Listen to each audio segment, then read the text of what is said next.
Nah, lalu kemudian di situ saya dituduh membangkang, ya, dan makar secara masif, sistematis, terukur melawan kehendak pimpinan. Ini ceritanya, dibilang makar, ya, gitu.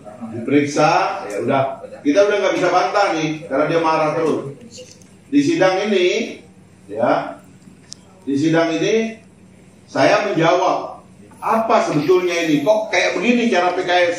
Kok begini cara kalian menyidang saya? Kan nggak boleh begini, saya harus tahu siapa yang melapor, apa yang dilaporkan, kejadiannya di mana. Saya pakai teori ilmu positif, tempus dan locus itu. Nggak mau jawab. Bahkan saya ditarik sama beliau ini, ya keluar, udah deh, sebenarnya masalah nggak ada. Cuman kalau ente mundur selesai ini masalah.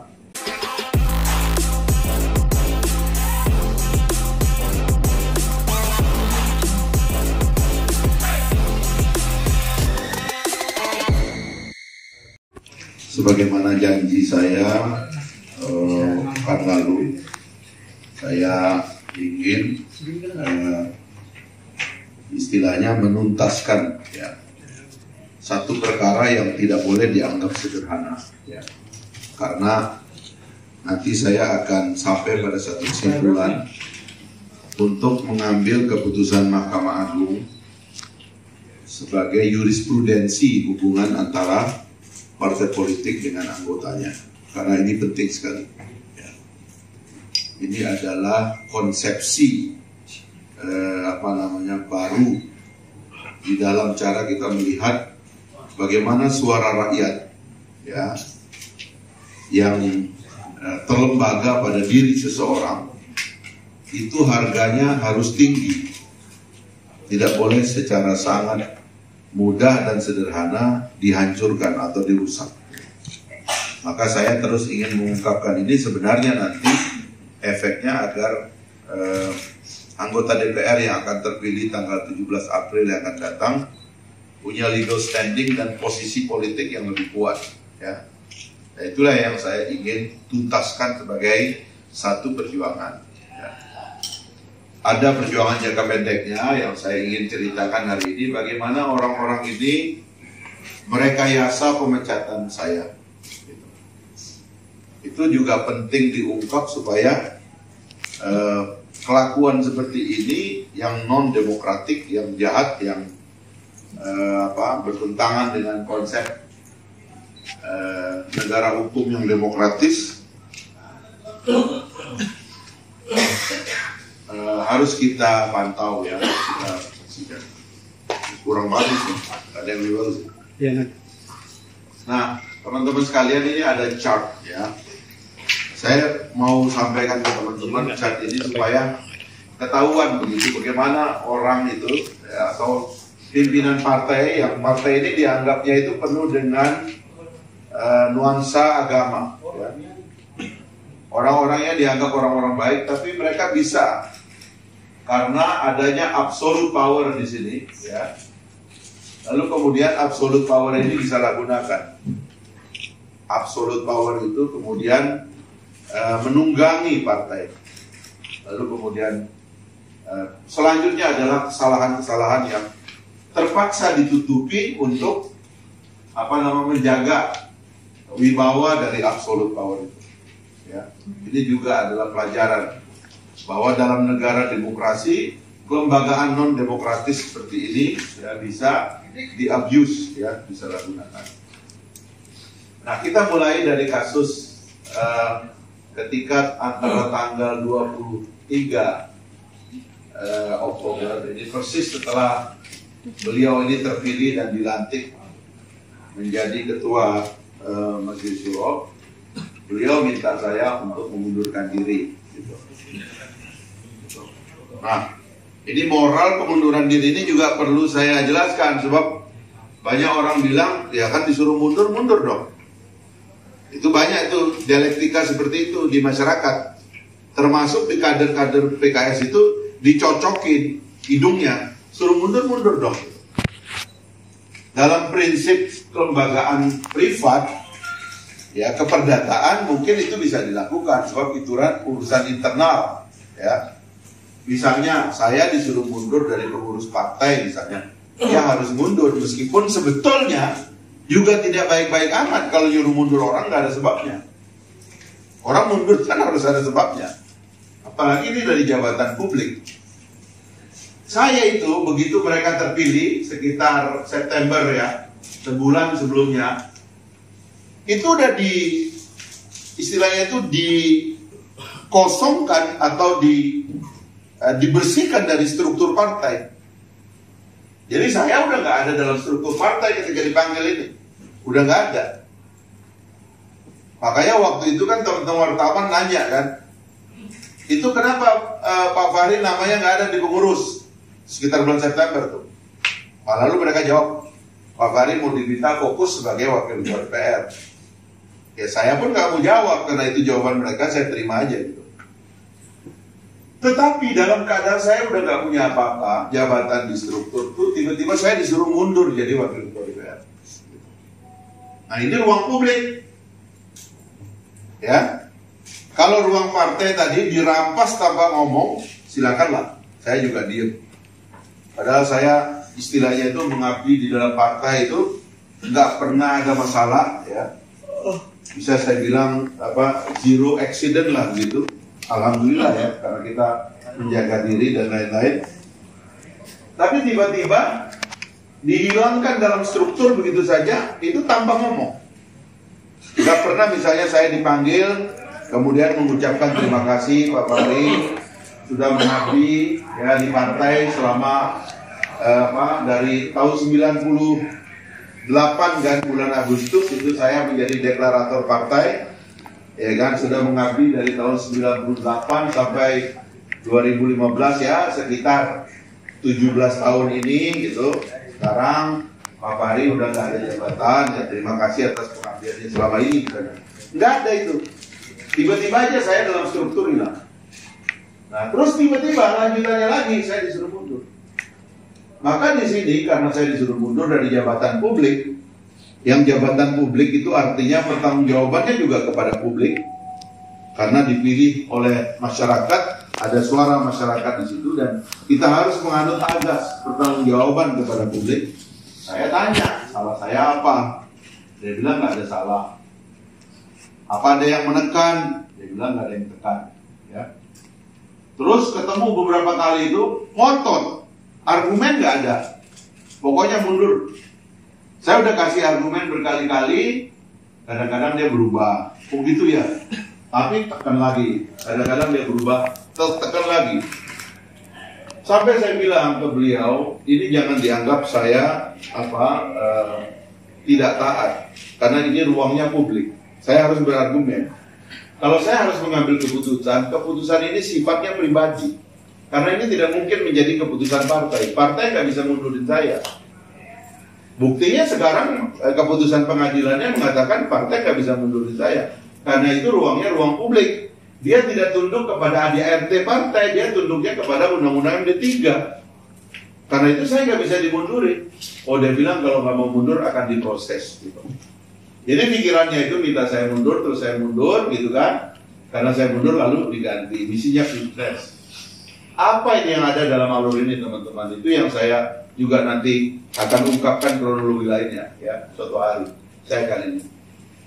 Karena rupanya pada session ini ada pertemuan intensif antara pimpinan PKS dengan presiden terpilih, gitu loh. Bahkan ada satu artikel nih yang pimpinan PKS mengatakan bertemu Jokowi, presiden PKS mengaku tidak izin ke KMP. Waktu itu koalisi kita kan koalisi sukses, ya kan? Setelah itu bikinlah statement bahwa ini pengakuan ini, ya. Setelah ketahuan ada pengakuan karena yang ini kan ketemuan hanya pengurus partai. Tapi rupanya ketua majelis syuro juga bertemu berkali-kali. Baru dia ngaku. Gitu. Ini pada periode ini sebenarnya ditutupi cukup lama. Jadi saya ada dugaan tekanan kepada saya itu berkaitan dengan keinginan dari pimpinan partai untuk masuk ke dalam pemerintahan. Lalu kemudian dibersihkanlah dulu orang-orang yang dianggap punya sikap yang sering dianggap berbeda dengan pemerintah. Karena waktu itu saya adalah ketua atau sekretaris harian dari Koalisi Merah Putih pada waktu itu. Nah, jadi ini keinginannya. Inilah yang saya bilang ada black box di sini. Ada apa di belakang ini? Teman-teman saya selanjutnya adalah karena saya menolak benar. Ya, saya menolak, lalu saya diperiksa, gitu. Diperiksa di sini. Ya, begitu diperiksa saya berargumen, ya, di BPDO ini, ya. Surat menurat pada awalnya dengan saya. Saya tanya, ini yang melapor siapa sih? Alat buktinya apa? Saya pengen tahu. Yang melapor siapa? Nggak ada pelapornya. Saya nanya pelapor malah dimarahin. Nah itulah kelakuannya kalau di PKS itu, kalau yang namanya pimpinan tuh boleh tuh marah-marahin anak buah tuh. Saya nanya aja tuh. Gak usah banyak tanya dulu dong, ikut aja gitu kan. Ya saya mau governance aja, saya bikin surat. Ya kan, waktu saya bikin surat itu panggilan 1, panggilan 2 gitu. Jadi surat kita nggak ditanggapi. Nah lalu kemudian di situ saya dituduh membangkang, ya, dan makar secara masif, sistematis, terukur melawan kehendak pimpinan. Ini ceritanya, dibilang makar, ya, gitu. Diperiksa, ya udah, kita udah nggak bisa bantah nih, karena dia marah terus. Di sidang ini, ya, di sidang ini saya menjawab apa sebetulnya ini, kok kayak begini cara PKS, kok begini cara kalian menyidang saya. Kan nggak boleh begini, saya harus tahu siapa yang melapor, apa yang dilaporkan, kejadiannya di mana. Saya pakai teori ilmu positif, tempus dan locus itu. Nggak mau jawab. Bahkan saya ditarik sama beliau ini, ya keluar, udah deh, sebenarnya masalah nggak ada. Cuman kalau ente mundur selesai ini masalah. Nggak ada masalah sebetulnya. Gitu. Karena kan waktu saya tanya beliau di sini, salah saya apa nggak ada salah. Bahkan beliau bilang, ente kader terbaik. Saya bilang, kader terbaik kok bisa diminta mundur? Pasti ada masalah dong. Tak mungkin dong, kader terbaik suruh mundur. Ya kan? Itu kan nggak sesuai dengan teori merit system. Tapi udahlah, sampai sini jalan, di sidang, mulai di sini saya surat menyurat. Ini dipimpin Pak Hidayat di sini. Emosi ya. Kayaknya udah nggak kuat. Akhirnya sidang saya dibikin in absentia dan saya dipecat di sidang ini. Teman-teman sekalian, ini nama-nama ini ya yang kemudian sekarang kena dalam keputusan inkrah itu. Ya, dia ini adalah ketua BPDO, ini ketua Majelis Pondok, dan mereka bersama-sama adalah anggota Majelis Tahkim sama eksekutornya. Jadi Anda bayangkan itu, ada sebuah lembaga yang terdiri dari pelapor, penyidik, penuntut, hakim, eksekutor. Ada dalam satu lembaga. Dan ini tidak disahkan oleh Menkumham. Karena ini bertentangan dengan peraturan perundang-undangan tentang mahkamah partai. Di mana mahkamah partai itu harus ada orang independen. Nggak ada orang independennya ini. Jadi orang itu adalah merangkap, ya. Jadi dia ini jaksanya, ya kan? Polisinya, ini jaksanya, ini hakim dua-duanya, ya kan? Ini eksekutornya masuk menjadi hakim di dalam situ. Ini mewakili ketua Majelis Syuro yang ini, ya kan? Ini kita tahu, ya? Dewan Syariah waktu itu. Jadi akhirnya ya udahlah, mulus lah, eksekusi saya dipecat. Nah, yang unik teman-teman sekalian, kejadian di sini oleh DPP dibikin dalam satu bentuk pengumuman, namanya bayanat dalam tradisi PKS itu. Di pengumuman ini, kasus ini nggak diungkap. Di pengumuman ini saya dianggap berdosa, punya 10 dosa, ya. Mendukung Setia Novanto, suka ngeritik KPK, ingin bikin gedung DPR, macam-macam lah di sini disebutnya itu. Ingin mendukung perjuangan tunjangan anggota DPR dan sebagainya.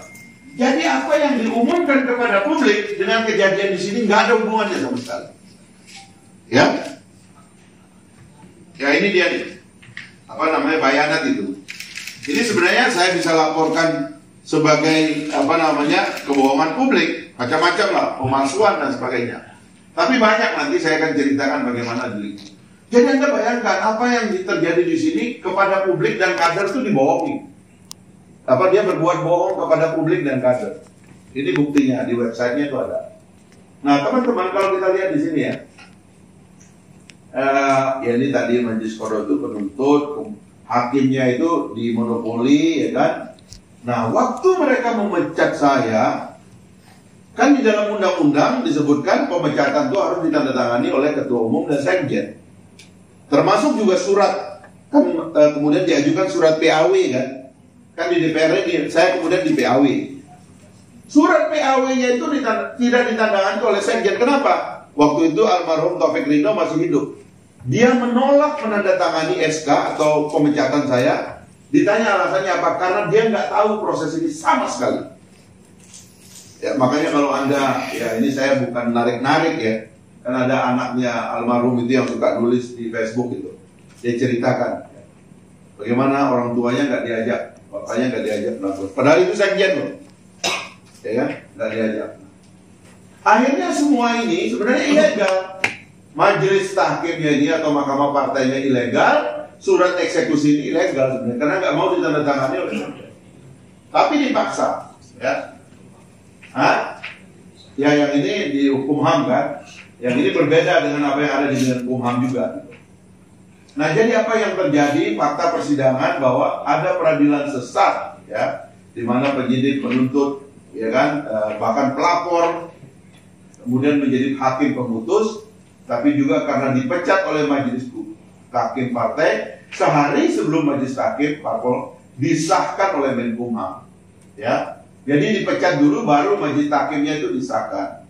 Putusan PN Jaksel sampai kasasi membatalkan semua putusan pengadilan internal PKS kepada saya dan menghukum PKS membayar ganti rugi. Ya, akibat dari apa namanya peradilan sesat ini gitu loh. Ya, ini ganti rugi. Nah, maka selanjutnya adalah setelah ada keputusan sekarang ini, kita progres eksekutif putusan pengadilan kami sudah melayangkan surat pelaksanaan eksekusi sukarela dan somasi ke pimpinan PKS mengajukan permohonan eksekusi ke PN Jaksel.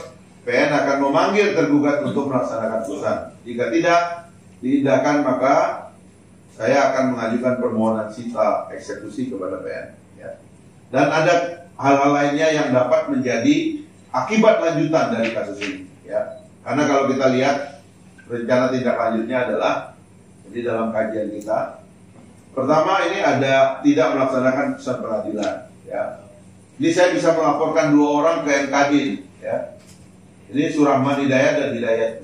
Surahman ini Anda tahu, ini dipecat dari ketua MKD karena membuat keputusan palsu.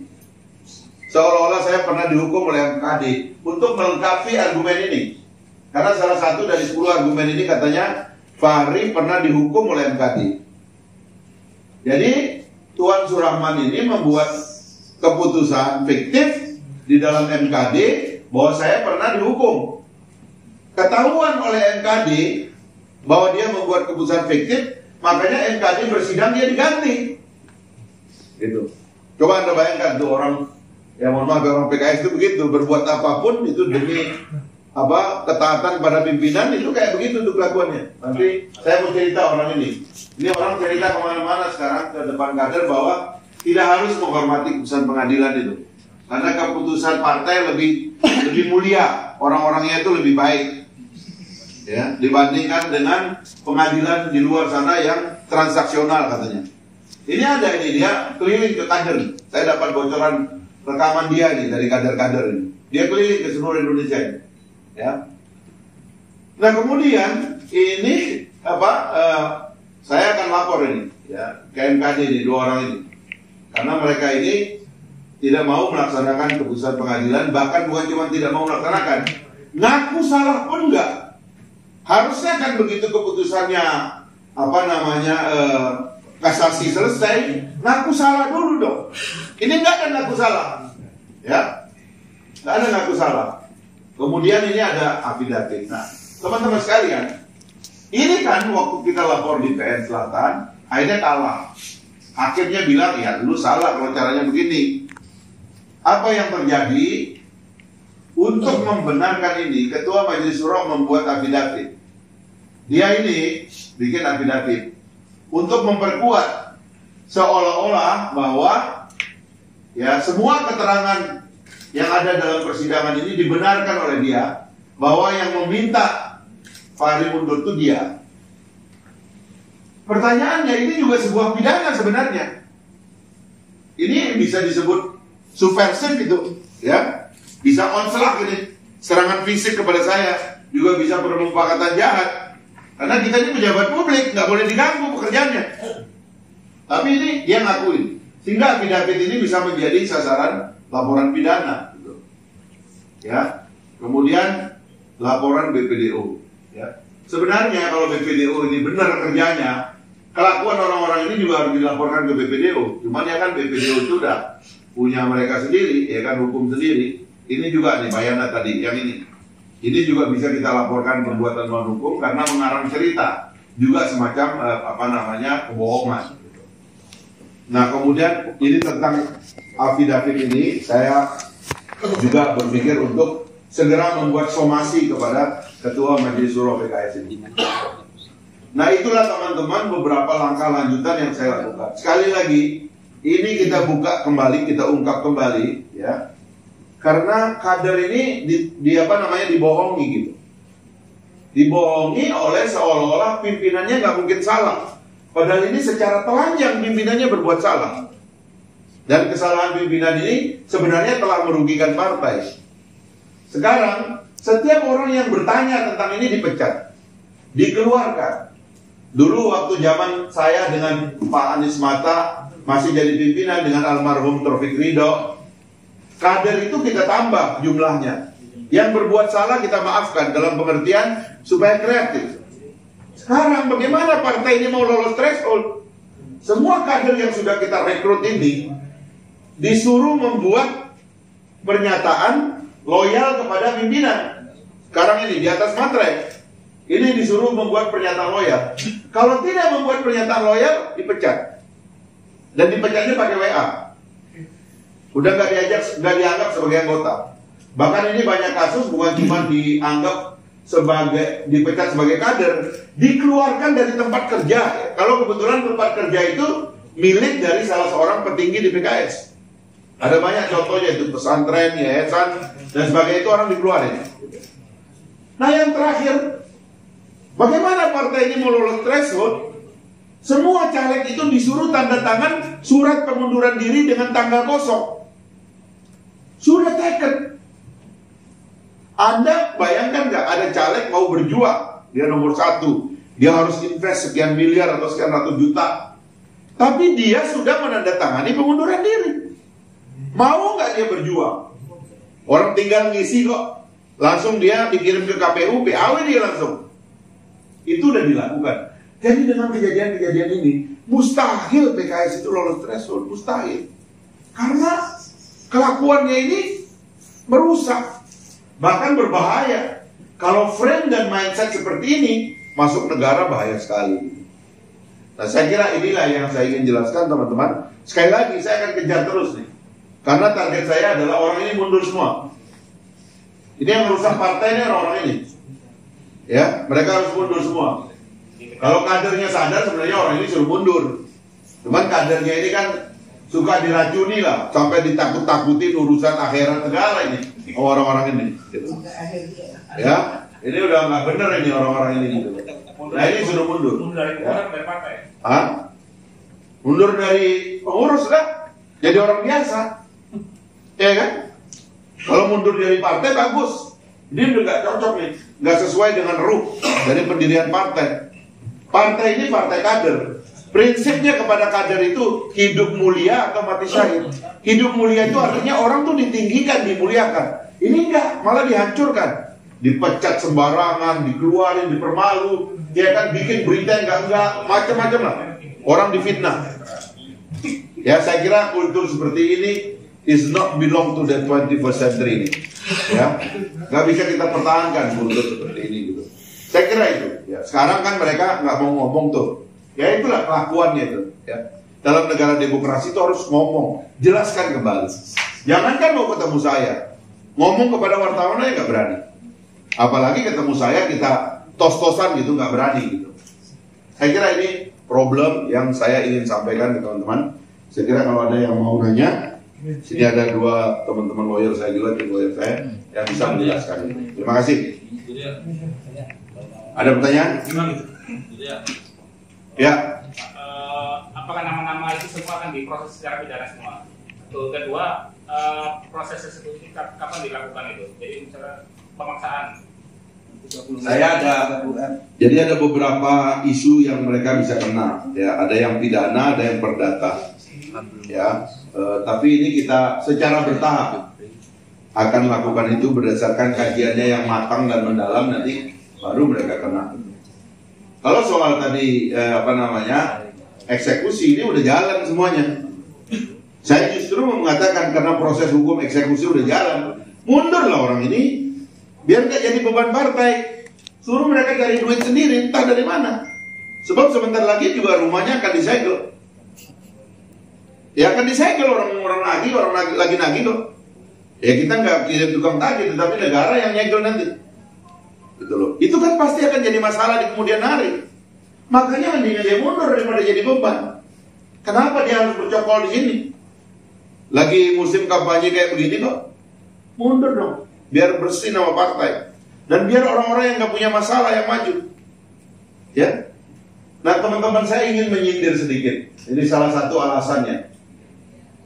Ketua Majelis Syuro terbuka kepada saya bahwa salah satunya kenapa mereka mendekat kepada pemerintah itu, mereka bilang kepada saya, beliau bilang kepada saya bahwa kita ini semua pernah jadi pejabat. Jadi nanti kalau Pak Fahri tetap kritis, kami semua bisa kena kasus. Karena pernah menjadi pejabat, beliau pernah menjadi Mensos, ya kan? Kemudian ada orang yang pernah jadi Menkominfo, ada orang yang pernah menjadi Menteri Pertanian, ada orang yang anggota Majelis Syuro semua nih, ada orang yang pernah menjadi Menristek, ya kan? Ada yang pernah menjadi Wakil Ketua DPR, dan seterusnya. Dia bilang kalau gayanya Pak Fahri bicara seperti itu, nanti kami semua bisa kena. Saya bingung, lu yang punya masalah kok gua yang harus mundur? Nggak fair dong. Kalau Anda punya masalah jangan jadi pejabat di partai ini dong, ya kan?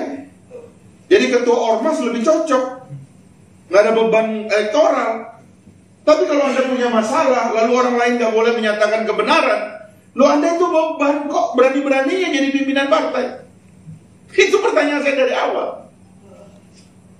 Nah akhirnya ya itu tadi, ya dipaksa lah, ya dipaksa melalui undang-undang nggak bisa, karena nggak ada mekanisme dalam undang-undang MD3 mengganti pimpinan DPR, maka dipecatlah terlebih dahulu supaya seluruh haknya hilang.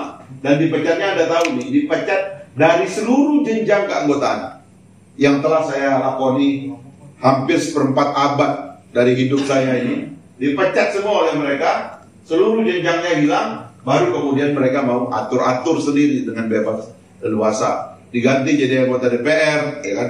Malah di NTB itu pernah ada teman-teman tuh ngumpulin tanda tangan dari warga NTB, merasa dirugikan oleh kelakuan PKS waktu mecat saya, dan mereka mau melakukan class action, bahkan mereka ingin membubarkan partai. Saya tahan itu. Mereka udah ngedarin tanda tangan ratusan orang itu untuk meminta class action.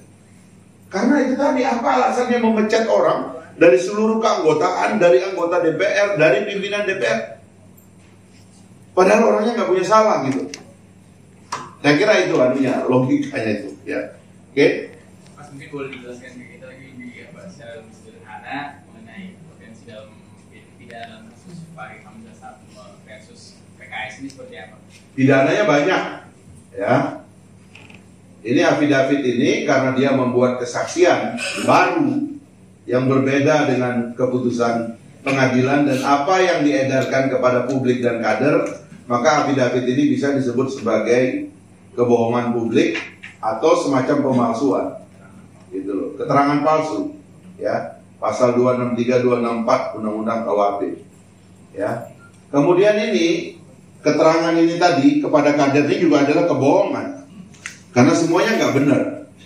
Dan semuanya tidak ada di dalam persidangan. Ini bisa jadi pencemaran nama baik, bisa juga jadi ITE ya. Saya lagi nggak suka pakai ITE sih. Tapi pidana lainnya banyak. Termasuk pemalsuan karena dia tanda tangani di atas dokumen resmi partai. Gitu. Jadi saya pernah dikasih tahu sama ada hakim senior itu tindakan ini bisa disebut sebagai permufakatan jahat. Tapi saya tanya sebagian orang lain, permufakatan jahat itu lebih kepada kejahatan kepada negara. Ya. Tapi kelakuannya itu ya rada mirip-mirip gitu. Jadi kemudian ada MKD yang saya akan lapor segera ini, ya. Karena dua orang ini ya tidak nampak ya menaati keputusan pengadilan. Saya kira itu lagunya. Ya. Oke? Sama tadi yang dugaan kesekongkolan ini bisa dihindarkan lagi. Tetap Dugaan kesekongkolan ini dari bisa dihindarkan lagi. Kemudian untuk yang membayar 30 miliar itu sampai sekarang apakah sudah atau ya. Persekongkolannya gini. Waktu dia BPDO bersurat kepada saya, saudara dipanggil, saya kirim surat. Terima kasih atas surat panggilannya. Ada, kalau teman-teman mau melakukan investigasi, lengkap bahannya. Terima kasih atas suratnya. Untuk memenuhi hak saya sebagai terlapor, saya mohon siapa pelapornya, apa alat bukti yang diajukan, dan siapa saksi yang mereka ajukan terhadap saya. 6 surat ya? Ya 6 kali bersurat. Itu saya terus bertanya gitu. Nah nggak ada. Ini ada yang menarik nih. Karena waktu itu tata beracara BPDO menyebutkan bahwa yang diperiksa oleh BPDO itu harus adalah terlapor. Maka saya tanya, mana laporannya, mana buktinya? Tidak lama setelah itu dia orang ini dianggap sebagai pelapor, tapi sampai hari ini saya nggak tahu nih, dia nggak ada bukti lapornya itu. Tetapi di sela ini BPDO membuat aturan baru bahwa orang yang diproses oleh BPDO tidak harus terlapor. Pedoman partai tidak harus terlapor. Jadi ada keputusan yang dibuat memang khusus untuk menahan saya di sekitar sini nih, kelakuannya itu. Gitu.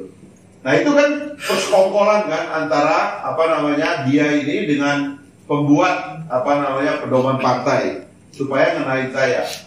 Ya. Kemudian di sini dia ngomong sama saya, udahlah ini kok nggak ada masalah kok sebenarnya. Kalau ente mundur memenuhi permintaan bos besar, ini masalah selesai. Gitu. Jadi saya disuruh cari alasan mundurnya apa gitu. Oh saya mungkin ada dosa, udah ketemu korupsi, PKS ketemu korupsi saya, ya kan? Atau apalah, nanti basa-basi, gitu. Pokoknya saya disuruh bohong lah di sini. Bohong aja untuk menjalankan tugas partai itu bohong nggak apa-apa. Gitu. Kemudian ini pemimpin sidang. Orang-orang ini ngumpul di majelis. Jadi kan saya bilang, pelapor, ya kan? Polisi, jaksa, ya kan? Wakil ketua majelis syuro, ketua dewan syariah ngumpul sebagai hakim. Ya terang aja, semua desain ini dari awal mereka ya tinggal pecat. Makanya dipecatnya sadis kan. Ini juga ada hikmahnya. Saya itu dikenal oleh kader sebagai pejuang partai, pendiri partai. Dalam situasi sulit kita selalu muncul. Kok bisa orang seperti ini yang gak pernah ada masalah selama seperempat abad partai ini hampir, kok orang ini dipecat dari seluruh jenjang keanggotaannya? Sampai ada seorang teman saya dari sebuah partai gitu, kaget dia nelpon saya. Itu kalau di partai saya itu kasusnya mungkin pemerkosaan terbuka itu baru dipecat katanya gitu. Sampai begitu ngomongnya. Karena pemecatannya itu sadis dari semua jenjang gitu. Bukan ada yang aling-aling di PKS itu kan ada keanggotaan, namanya ada kader pemula, ada kader madya, ada kader dewasa, ada kader ahli. Ya, kemudian ada kader purna. Kebetulan saya ini adalah kader ahli karena menjadi anggota ini udah lama lah gitu. Sejak kita zaman tarbiyah dulu itulah kira-kira gitu. Tiba-tiba itu dihapus semuanya. Ya zaman itulah awal-awal Nusroh segala macam. Itu diturunin. Biasanya orang kalau ada kasus satu, ya kan, turun satu tingkat. Ya kalau saya misalnya dari ahli turunnya ke dewasa gitu. Ini enggak, dihapus semua sejarahnya itu. Dan bukan cuma itu, nggak boleh ditemui. Siapa yang ketahuan berkomunikasi dengan saya langsung dipecat. Ini apa ini gitu loh. Jadi kita kalau nanya kembali, salahnya apa sih kira-kira saya ini gitu. Dugaan saya salahnya di sini. Ada pertemuan-pertemuan intensif, ya kan? Dengan kekuasaan, mereka ingin menjadi bagian dari kekuasaan, sehingga dianggap pengganggu, mesti disingkirkan dulu.